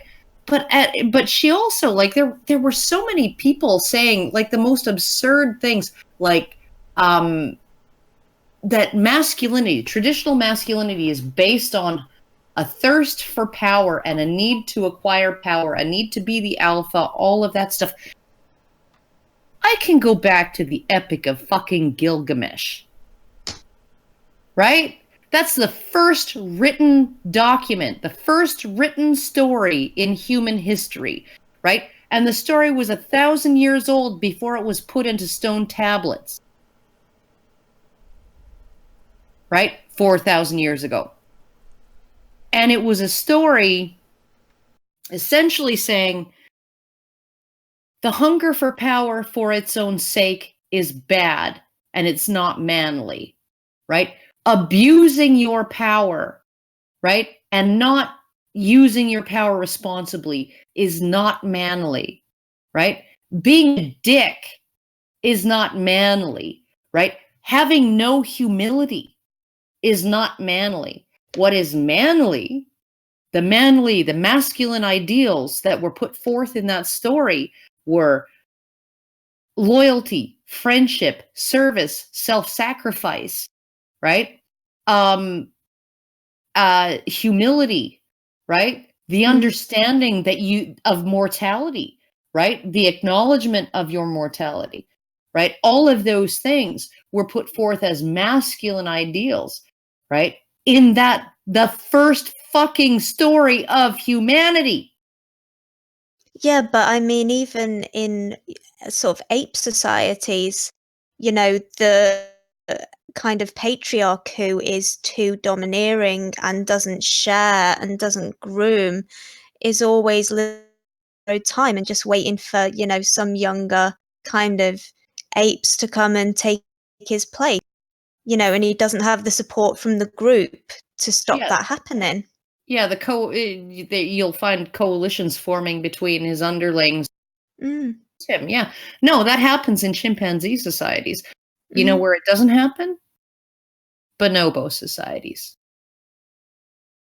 In bonobo societies, the feminist ape, okay, the matriarchal ape, one male sires 60% of the offspring. He dominates almost the entirety of the female sexual or reproductive potential, right? And there is no cooperation between males. There's no coalition of males that's going to form to depose that guy, because the males are all socially isolated from each other, because their bestest friend and their only mentor is their mother. Their mothers do their fucking courting for them, right? And all of this free love bullshit that's, surrounding the whole discourse on bonobos. Oh yeah, no, there's like homosexuality is totally acceptable in bonobo society, and same-sex love happens, and the bonobos are promiscuous and free and all of that. Well, okay, most of the male-female promiscuity occurs between sexually immature females who are not reproductively viable yet and dominant males, right? And they do it. The females have sexual swellings that are the partial sexual swellings all the time, in order to be receptive all the time, so that they can go in and they can get some food.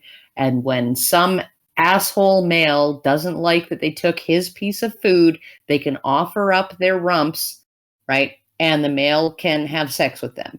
And that's what they do. They prostitute themselves as teenagers, as like 12-year-olds, right? For tolerance from the males in the group, the adult males in the group, right? That's where most of the sex is happening among bonobos. The rest of the sex, the male same-sex love, right? That resembles prison rape. There's lots of screaming and cowering and running away from one of the parties involved. And it usually occurs at a point of conflict, right? Okay, and then the bigger male does something really egregious to the smaller male, and the smaller male has to take it, or maybe he can run away, right? And that's what that society looks like, right? Where you don't have any bonding between males. The only bonding that's occurring is occurring between males and their mothers. That's really the only bonding that occurs there, right? There's occasional bonding in terms of gangs that will attack a male and rip him to pieces and eat him. But there you go. It sounds like a great way to live. Oh yeah, no, make you- it's really great. It's absolutely one. And here's the thing Let's too. start it. This makes you want to start a matriarchy right Juveniles- now. Juvenile sexual behavior, right? The sexual behavior between infants, right?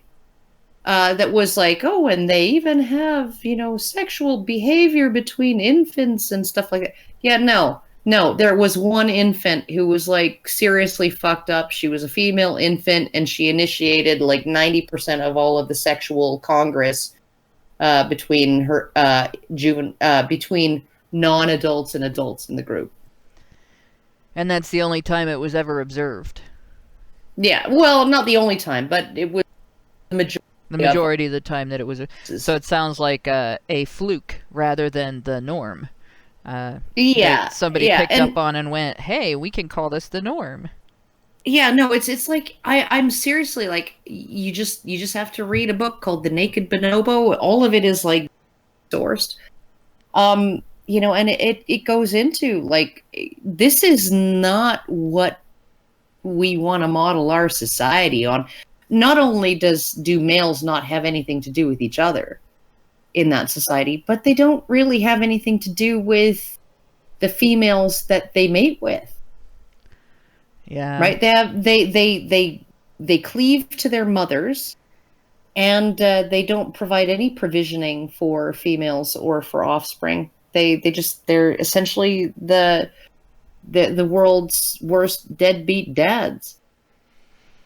Yay for the bonobo. In the meantime, it's 10 after 9, so I'm going to take us into the super chats and the end of the show. But before we do, Elizabeth, was there anything else that you wanted to point out about the Cambridge experience, or was there any closing thoughts on that? Not massively. I mean, I suppose I just, the thing I keep coming back to, what John Haidt and Lukyanov talk about, which is the kind of dysfunctional thinking that goes on within, as part of these kind of victimhood cultures. And it's like, it's everything that a CBT therapist would train you out of doing if you were having serious kind of emotional difficulties. It's like, the emotional reasoning, the catastrophizing, the generalizations, the dichotomous thinking, read black and white thinking, blaming. It's like I do feel sorry for these people. I don't think they're in happy places, to be perfectly honest, but they're causing so much damage, and they have caused. And I just hope that, through the alternative media platforms that we have now, we are going to be able to kind of counteract what's been going on for so many, at least 100 years. My history of feminism went back significantly further. Yeah. It's starting to happen again. You're starting to cut out again. But you said your history of feminism went back significantly further? Oh, everybody. Did everybody cut out there for a minute? Everybody's robotic at this point. That's probably at my end then. Sorry, guys. That's my internet. You're good for now. Okay. You're good right now. But I didn't know if you wanted to finish that from where you had been saying your history of feminism went back for more than 100 years? Oh, yeah. I mean, I went of gynocentrism, and then after that I talked about proto-feminism in the kind of Middle Ages, before moving on to the first wave.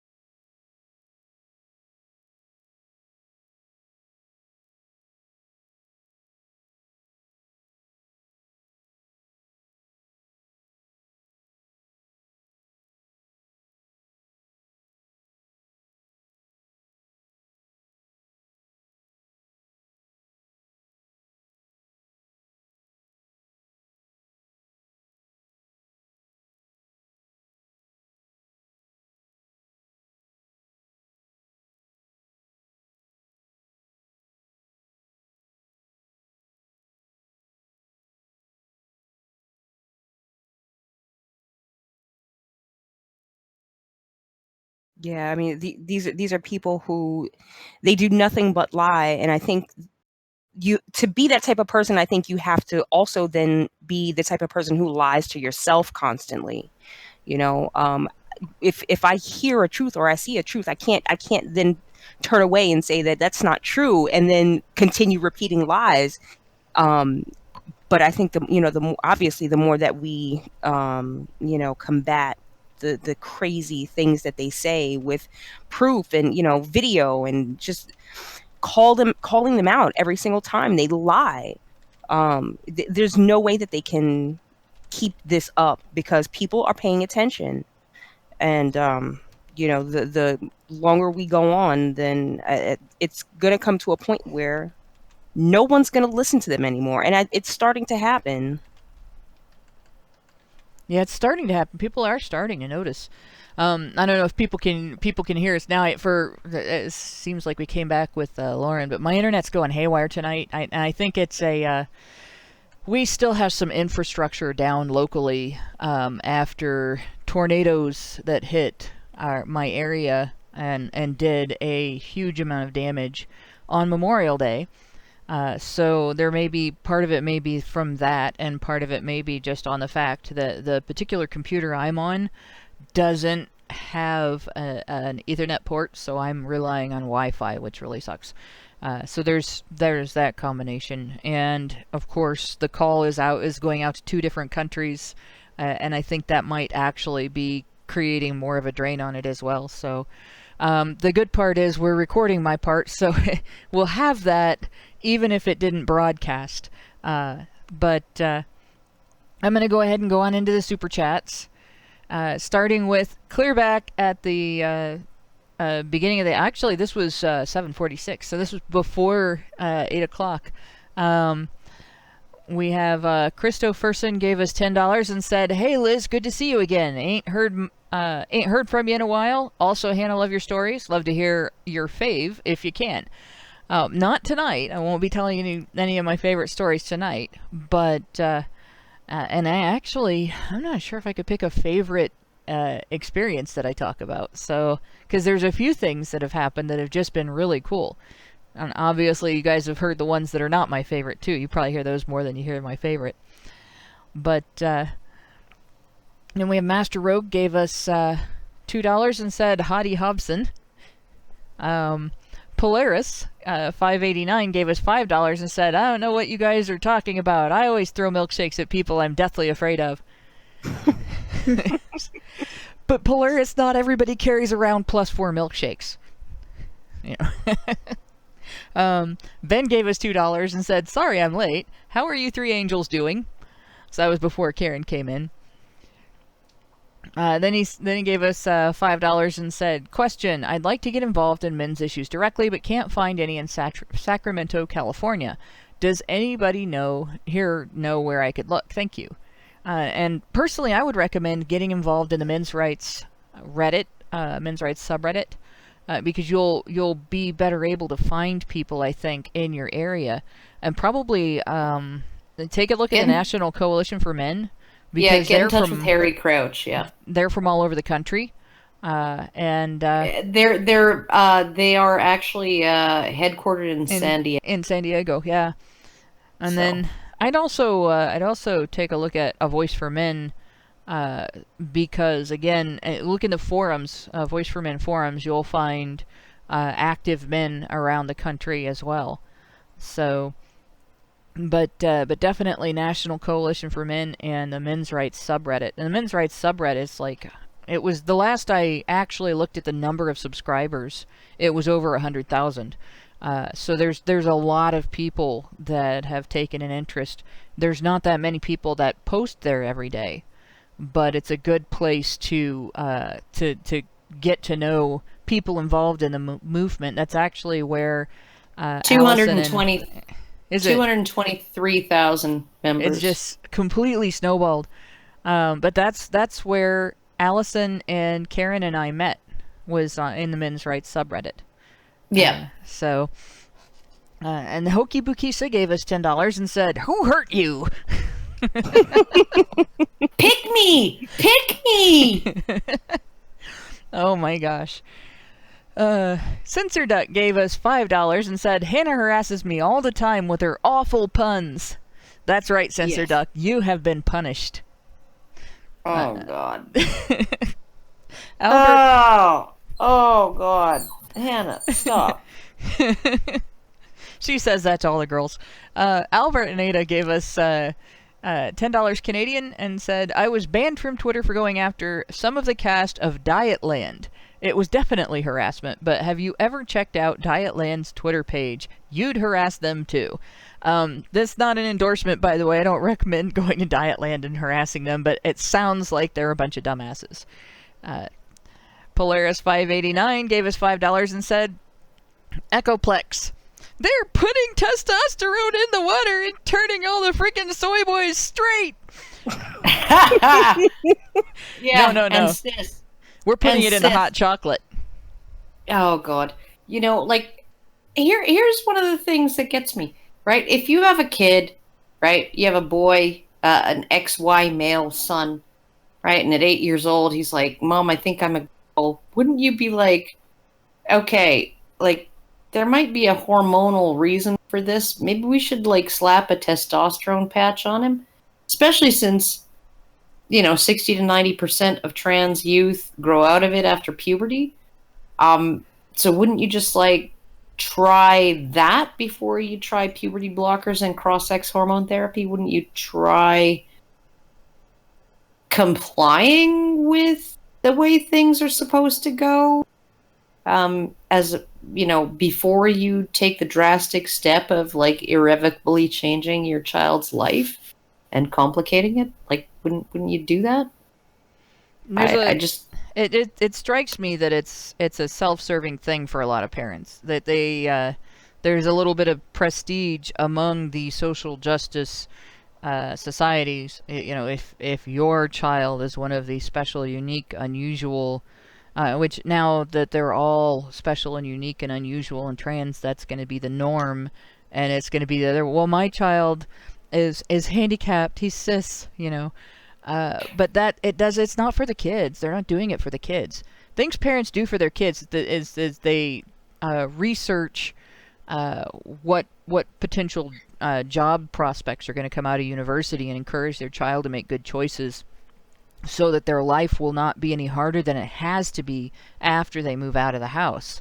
They teach them, good parents that care about their kids teach their kids the tools for interacting with people in ways that will not get them into trouble, and fitting into society as much as they want to, and being able to afford the things that they want and need in life, how to keep a job, how to deal with your figuring out your personal needs and stuff like that. They don't impose a narrative, a social justice narrative, that is going to lead the child to a lifetime of confusion and being ostracized and mistreated by other people, and may turn out to be false for that child. That's not something that you do for the child. That's something that you do to the child. Agreed, and I was sort of like, I've always thought, live and let live with trans people and all of that. But when they start sort of pushing this stuff for kids, that's when I sort of have to put my foot down and say, you wouldn't allow them to decide what time to be home at night, or, what their nutritional choices are, right? You wouldn't allow them that blanket decision-making power, but because they say, I'm the opposite gender, and I insist, then you're just going to allow them to make these permanent life-altering decisions. No, that's not okay. So I'm just like, I'm horrified by the guidance that's come down from the medical establishment in Canada, which essentially says not only should family doctors not be scared to prescribe puberty blockers, but they should actually consider these are family doctors, mind you, not gender specialists, family doctors. They should also consider starting cross-sex hormone therapy as early as age 13. Yeah. All this from a joke comparing Echoplex to, dang, just had a brain fart, and I can't, the most famous guy on the internet, and his name just, like, slipped right out of my head. Alex Jones. Comparing Echoplex to Alex Jones. Turning the frickin' frogs gay. Yeah, no. Actually, what the chemical that he's talking about doesn't turn the frogs gay. So Alex Jones was totally fake news on that. It actually turns the frogs trans. There we go. But then we have Hoki Bukisa gave us $2 and says, who pays the taxes in Bonobo society? I think the bonobos are all tax evaders. The bonobos actually don't have society capable of paying taxes. There we go. Right. They have a society, but they don't have a civic. Right. So they have a way of being together, but they don't. They can't build freeways or sewer systems or anything like that. But they do have a welfare system. It runs on vaginas. Yeah, they don't even do compound tools. Actually, chimpanzees have them beat out on that. Especially if they hit them with the tools. Chimpanzees can actually manufacture compound tools, and bonobos can't. So bonobos are technologically stunted, even though apparently tests in the lab show that bonobos are smarter than chimpanzees. They just don't have the motivation to actually learn anything. There's that matriarchy for you. Advancing the bonobos, well, not at all. Hoki Bukisa gave us $5 more and said transgendering your kid is Munchausen syndrome by proxy. And yeah, that's exactly what I was getting at. Yeah, I think I would. Yeah, Yeah, it's highly questionable in terms of parents who go along with it. There should be some resistance by the parents. It doesn't need to be like I disown you, you're kicked out of my house, but there should be some kind of like at least gentle pushback from the parents if the kid comes out and says, at age 8 or whatever, I'm really, a girl or I'm really a boy. I think that there should be some gentle pushback on the part of the parents, and like some take wait your time and see-ness and take your time and be 8 years old for a while first. But this is something, like I was very close to a little girl when I was a little girl who thought she wanted to be a boy, and by the time she was in the 8th grade, she was quite enjoying being a girl, quite a lot. And at that point she'd moved away, but I was getting letters from her about her boyfriends and her dresses and all of the things that little girls enjoy. And she really got into femininity, and she was quite happy, and she'd completely abandoned. She even joked about back when she wanted to be a boy. And it's just something that kids go through. Some kids go through wishing they were the opposite sex. It doesn't mean that when someone is trans, they're not trans, but it does mean that just every child that says that doesn't necessarily have to be.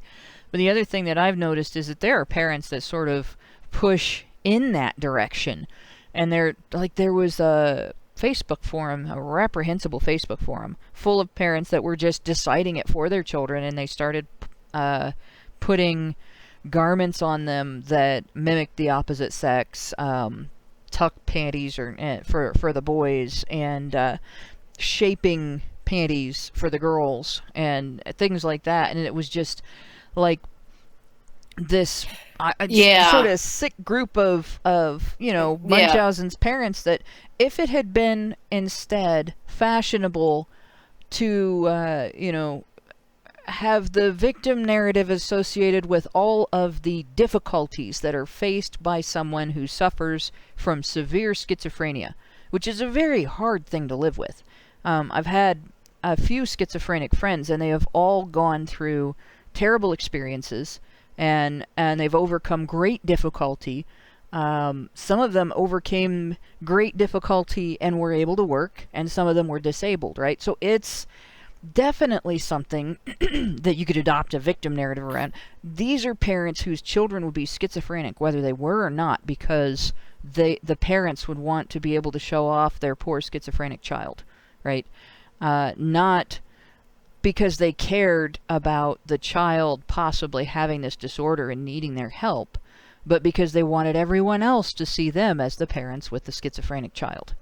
That is, like, I've run into that, and I've run into it often enough that I'm really disturbed by this tendency to sort of force the medical community to just adopt this narrative that every time a 5-year-old says, I'm trans, I want to be the opposite sex, that we should just assume that's the case and run with it.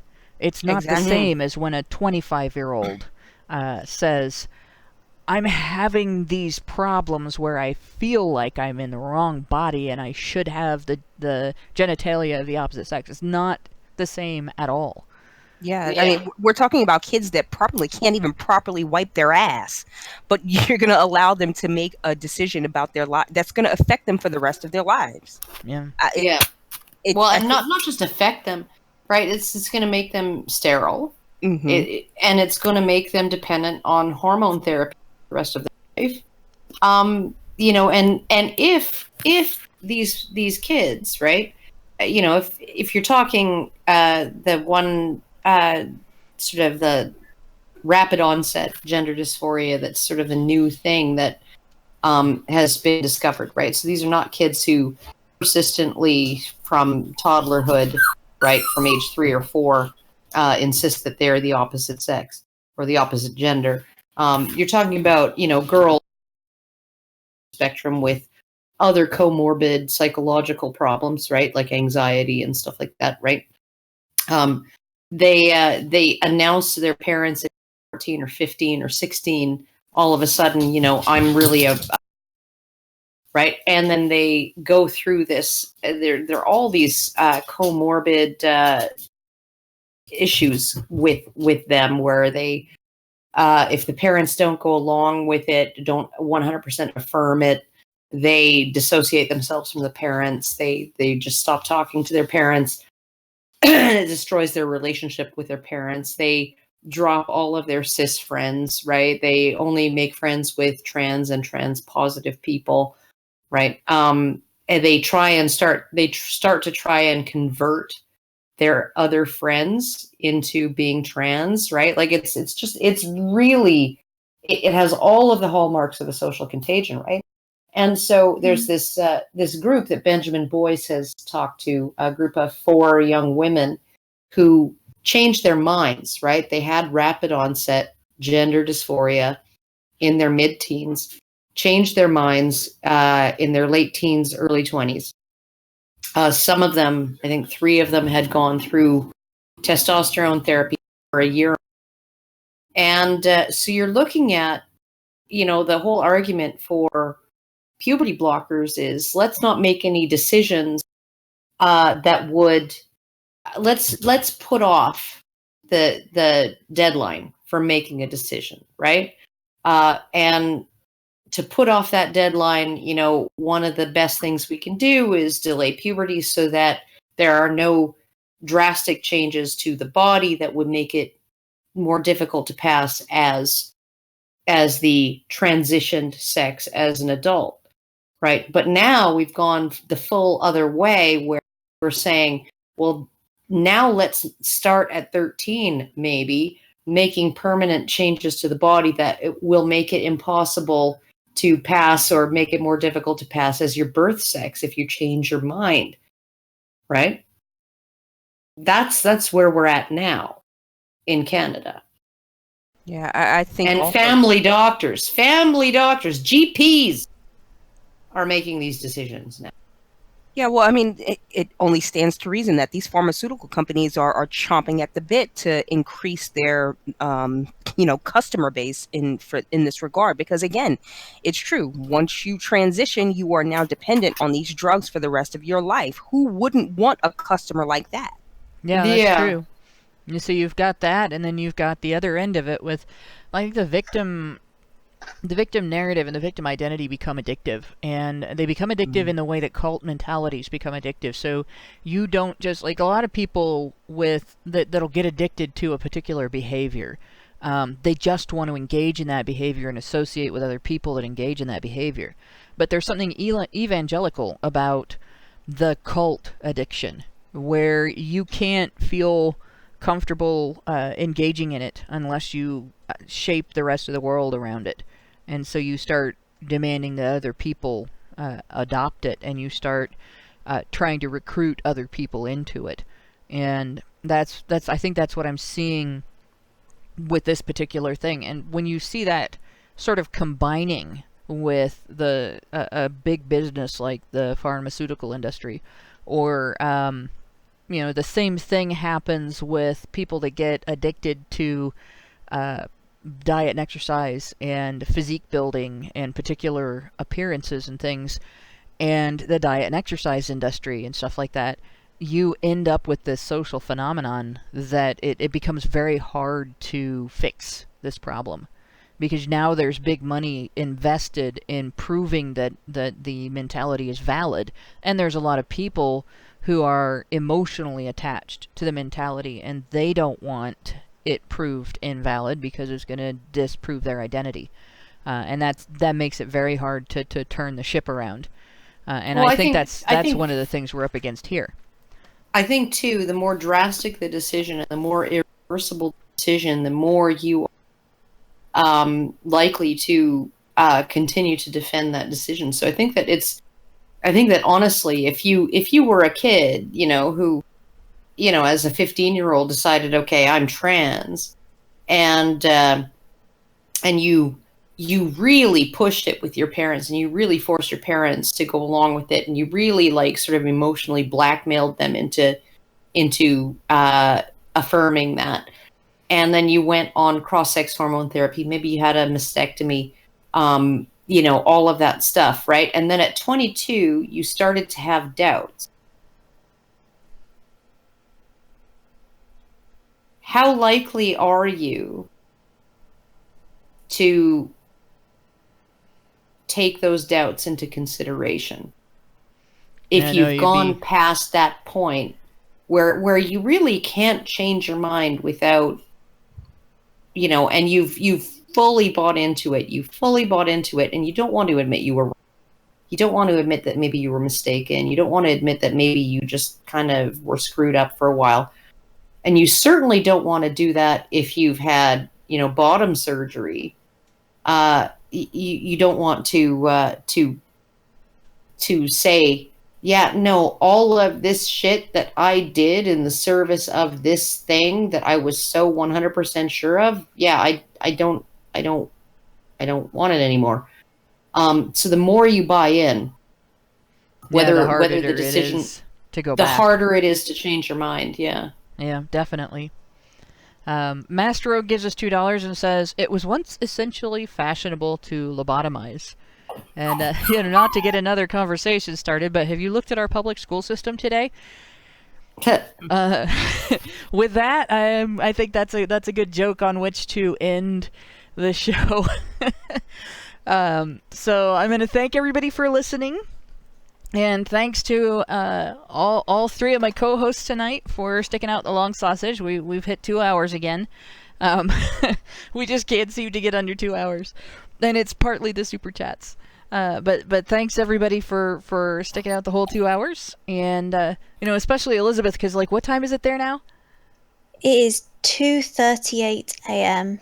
See, my God, go to bed, woman. Yeah, did I get a bit quiet? It's when a gal hangs out with me, I keep her up late. But and thanks, Karen, for getting Stuart by the Dead Milkmen stuck in my head with that reference to burrow owls. It's been running through my head through the entire show since the point when you mentioned the burrow owls. The burrowing owls, no, they deserve to go extinct. Because everybody knows that a burrow owl lives in the hole in the ground. If you haven't listened to Stuart by the Dead Milkmen, you have to. You'll understand. And also thanks to everybody that works in the background to make HBR Talk happen. So that's thanks to everybody, and good night.